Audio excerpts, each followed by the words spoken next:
দিতে। একটা মসজিদ বানিয়ে দিলে কয়জন নামাজ পড়ে? নাই 5,000।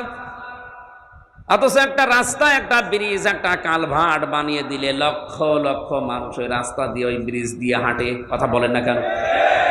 100টা মসজিদ বানানোর চাইতে একটা রাস্তা মেরামত করা আল্লাহর কাছে অনেক ভালো।